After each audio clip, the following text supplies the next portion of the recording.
Nous vous l'annonçons tout de suite donc, concernant le temps qui est en train donc, de changer en cette période d'été dans le Maroc et dans ses différentes provinces. Et pour en parler, nous sommes donc en direct de Casablanca avec Saïd Karouk, professeur en climatologie. Bonjour encore à vous, Monsieur Karouk, et merci de répondre à notre invitation. Bonjour à vous et bonjour à tous les téléspectateurs de Média TV. Alors, une alerte pour forte chaleur est en vigueur de samedi à lundi dans plusieurs provinces du royaume. Ces températures élevées sont-elles habituelles à l'entame de l'été ? Il faut rappeler qu'on est quand même dans l'été. Et l'été, dans nos contrées, c'est-à-dire dans nos latitudes, c'est de la chaleur. Alors maintenant, la vague de chaleur en est une autre chose. La vague de chaleur, c'est une continuité de température qui se succède 1, 2 à 3 jours selon les régions. Et cette coïncidence de solstice d'été avec cette vague de chaleur est phénoménale, puisqu'il y a un flux de vent qui nous vient du désert, du grand désert de Sahara africain, que ce soit dans la haute atmosphère, que ce soit au sol, et qui se déplace vers le nord. Alors maintenant, on est touché de plein fouet par cette chaleur au Maroc, en Algérie, en Tunisie, mais aussi en Espagne, en Europe, en France, jusqu'en Autriche d'ailleurs. C'est une situation qui est plus ou moins globale sur ce plan régional. Voilà.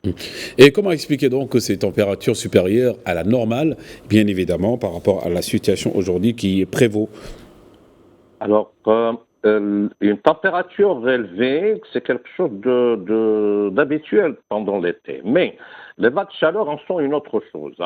Le réchauffement climatique en est pour quelque chose là-dedans. C'est pas lui qui a créé les vagues de chaleur, mais il a accéléré les vagues de chaleur. Les vagues de chaleur se succèdent aujourd'hui avec un rythme plus élevé qu'ils ne l'ont été auparavant. Et ceci à travers le monde, non seulement dans notre situation. Mais ceci est lié directement à l'augmentation du bilan énergétique de la Terre, je précise bien, du bilan énergétique de la Terre, ce qui est suivi par l'augmentation de la température.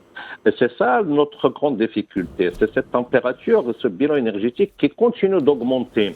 C'est pas le réchauffement, c'est pas la chaleur en elle-même, Tout à fait. mais cette instabilité thermique qui continue d'augmenter, on ne sait pas où il peut aller, et je ne sais pas si on peut encore faire quelque chose sur le plan économique, sur le plan social, pour stopper cette augmentation du bilan énergétique.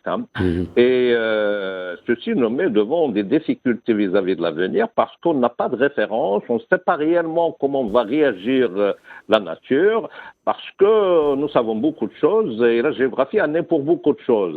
Parce que la température, le bilan énergétique, elle réagit avec l'atmosphère et avec le sol avec l'océan et avec le continent avec les forêts, avec les déserts, avec etc. etc.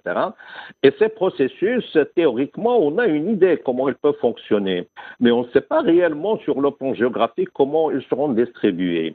Comment la Oui, allez-y.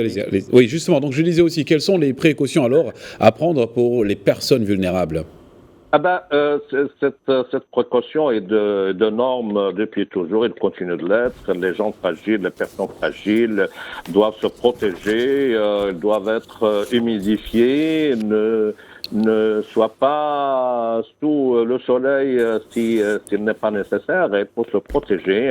Et même les personnes qui ne sont pas vulnérables, il est préférable de se protéger de cette température parce que ça risque de créer des difficultés à ceux qui ne sont pas vulnérables. Mais malgré tout, cette question est un peu de norme pour tout le monde.